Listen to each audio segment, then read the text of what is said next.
Outros eventos notáveis. Capítulo 25. 2 séculos de silêncio rolaram sobre o Coliseu, desde os acontecimentos fatais narrados no último capítulo. 1600 anos deixaram sobre os seus muros desintegrados as marcas de sua passagem. No entanto, foi comparativamente perfeito quando o homem veio em auxílio do tempo na destruição da nobre ruína. Por meio século, todo o poder da alavanca, do guindaste do búfalo foi empregado para arrancar de seu leito rochoso os imensos blocos de travertino. Mencionamos o silêncio pairando sobre a poderosa ruína, mas referimos-nos ao silêncio da história, e ao das multidões incontáveis gritando com frenética alegria. Contudo, havia o nítido soar dos martelos dos marmoreiros, havia o rangido dos pesados guindastes, levantando imensas massas de pedra, e o grito familiar dos condutores de búfalos, chamando os animais pelo nome, e forçando-os, com o aguilhão,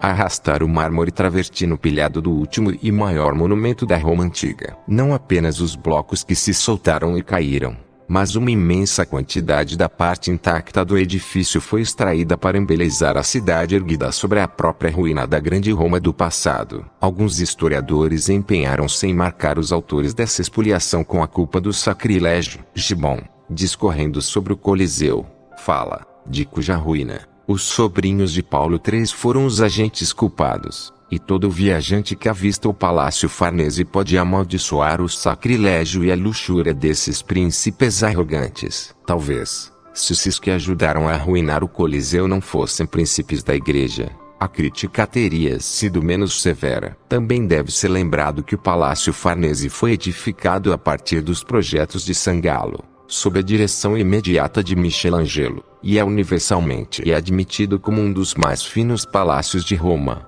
e talvez do mundo. Enquanto a sua magnificência e perfeição artística suscitam expressões de admiração e deleite, permanece do Coliseu o suficiente para contar a sua história de esplendor e imensidade. Não apenas o Farnese, mas a Cancelaria, a Igreja de São Marcos, e a fachada de diversas igrejas da cidade foram supridas com material do anfiteatro. E as gigantescas proporções de sua esplêndida ruína podem ser inferidas do fato de que a Roma moderna deve a essa expoliação a magnificência e a solidez de sua arquitetura. O material remanescente após a pilhagem do anfiteatro foi estimado em 5 milhões de coroas, 1 milhão de libras. É certo, no entanto, que todos os antiquários, e em particular os amantes da arquitetura antiga, devem condenar a expoliação e o saque implacáveis que deixaram a majestosa ruína em seu presente estado. Quaisquer sejam as desculpas concedidas aos Paulos e seus sobrinhos, como Gibbon sarcasticamente os cama,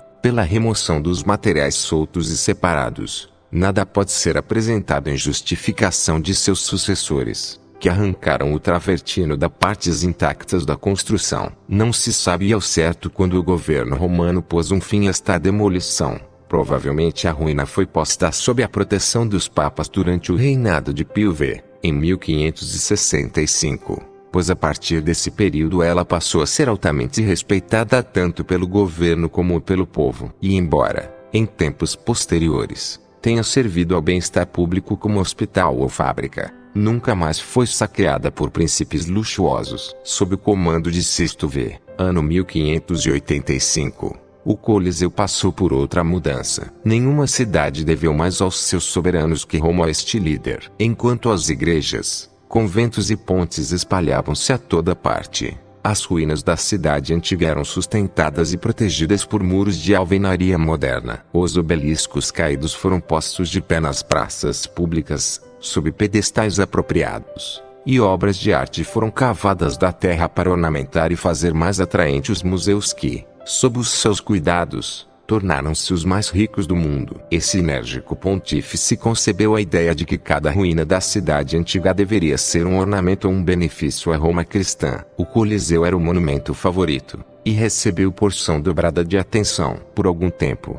ele pensou em como o anfiteatro poderia servir ao povo pobre, sendo ao mesmo tempo preservado em seu estado ruinoso como uma nobre lembrança do passado. Finalmente, ele teve a ideia de convertê-lo em uma fábrica de roupas de lã, a fim de dar emprego e lar aos pobres. O gênio fértil de Fontana logo projetou esse castelo de munificência papal. Milhares de artesãos pobres foram empregados. Algumas partes da ruína, que pendiam para a arena, foram removidas por impedir o plano. Oficinas e apartamentos confortáveis foram construídos rapidamente sobre o pódio do velho anfiteatro. Os aquedutos secos foram reparados e limpos para trazer a água fresca da Campagna e suprir as fontes que deveriam correr na arena. A soma de 25.000 coroas, 5.000 libras, já fora gasta em obras. Quando a morte levou o pontífice empreendedor, o estupendo esquema afundou com ele na sepultura. As obras foram abandonadas, e algumas paredes de tijolos ficaram como testemunha da iniciativa e da filantropia de Sisto V. O celebrado Mabilon afirmou: Vicis et Sistus vet amphitheatrum, stupendum lupus integratum nunca beremus. Houvesse vivido Sisto V, agora teríamos o anfiteatro, aquela obra estupenda, completo. Clemente XI em 1700, descobrindo que ele se transformara em esconderijo de ladrões e assassinos, fechou as entradas para os arcos mais baixos, e estabeleceu em seu interior uma fábrica de refinação de salitre. Esta, que também falhou como as obras de Sisto, foi a última tentativa de secularizar as ruínas do Coliseu. Enquanto as vicissitudes de expoliação em um reinado, e de preservação em outro, foram passando sobre a grande construção que sobreviveu aos amigos e aos adversários, houve sempre no coração do povo um profundo sentimento de respeito pelo local onde se derramou o sangue de tantos mártires. Em todos os séculos, sempre houve almas piedosas que gostavam de visitar a arena, e ali se dirigir a Deus em oração. E bem antes que fosse totalmente entregue aos cristãos, as ruínas testemunharam as mais solenes e sagradas funções da Igreja. Embora não tenhamos documentos que provem o fato,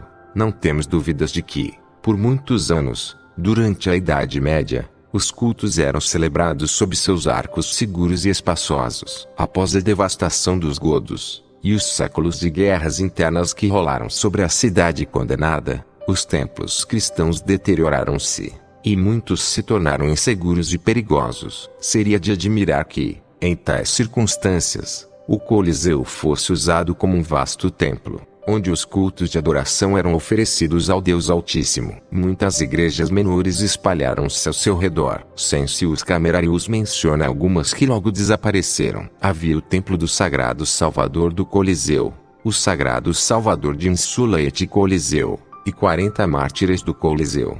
Há uma vaga tradição de um mosteiro antigo assentado nos corredores da segunda fileira. Algumas religiosas pobres fugiram para a solidão de seus arcos desolados, como pombas que fazem seus ninhos nas casas abandonadas dos abutres. A doce e ritmada melodia de seus cânticos sagrados ecoava harmoniosamente pela grande ruína, e formava um estranho contraste com os gritos diabólicos de outros dias. Também teve lugar aí uma espécie de performance muito popular aos nossos antepassados. Eram as peças teatrais de mistério, da Idade Média, e as representações na Sexta-feira Santa eram memoráveis. Sobre um grande palco aberto, que se estendia para o Monte Coeliano, era representada toda a cena da paixão e morte de Cristo.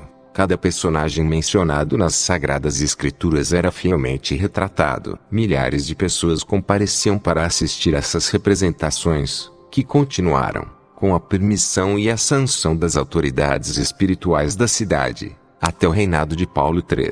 Verdadeiramente, a representação dos sofrimentos de Cristo nunca teve um teatro mais apropriado que aquele Calvário de seus discípulos. No ano 1703, o Coliseu sofreu severamente com um terremoto. Este evento é memorável nos anais da cidade, bem como na história do anfiteatro. Cerca de 11 anos depois, o Coliseu tornou-se rapidamente o reduto de ladrões e vagabundos, que se ocultavam à noite nas escuras passagens de seus arcos. Ângelo Paulo, da Ordem das Carmelitas, acabara de construir um hospital numa rua vizinha, a Rua de São Clemente, e era testemunha ocular daquela profanação. Ardendo em zelo, ele buscou a autorização de Clemente XI, em 1714, e por meio de uma subscrição pública, na qual os romanos juntaram-se liberalmente, ele removeu os escombros dos arcos caídos, fechou as passagens, e protegeu as entradas principais com portões de madeira,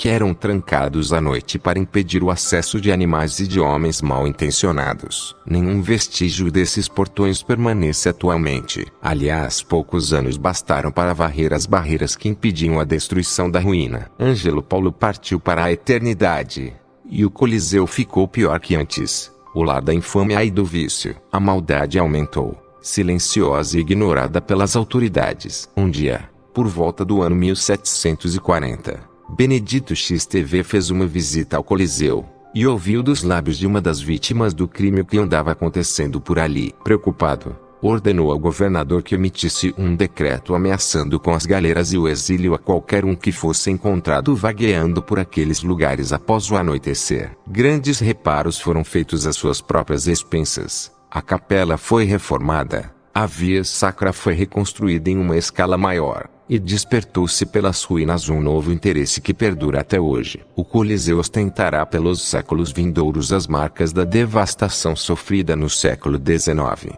por parte do governo de Victor Emanuel. A cruz foi arrancada da arena, as estações demolidas, e o solo, maldoso e inutilmente remexido. Os espoliadores têm consciência de que o alicerce interno fora aberto no início do século XVIII, por Fea e outros, e teve de ser novamente cheio por causa dos efeitos nocivos das águas que ali se estagnavam. Essa interferência com a ruína assinalou em seu tempo o reinado da profanação francesa, a queda de sua dinastia, e o vergonhoso exílio de seu governante. Só Deus sabe o que o futuro trará a essas ruínas no recorrente ciclo das vicissitudes humanas. A primeira metade do século XIX, tão tempestuosa e acidentada nas nações ao redor, fez rolar sobre o Coliseu uma onda silenciosa. Com exceção dos reparos oportunos instituídos pelos 4 últimos papas, e o interesse sempre crescente do povo, nada temos a registrar. O imenso botarel erigido por Pio VII, no lado de frente à Basílica de São João de Latrão,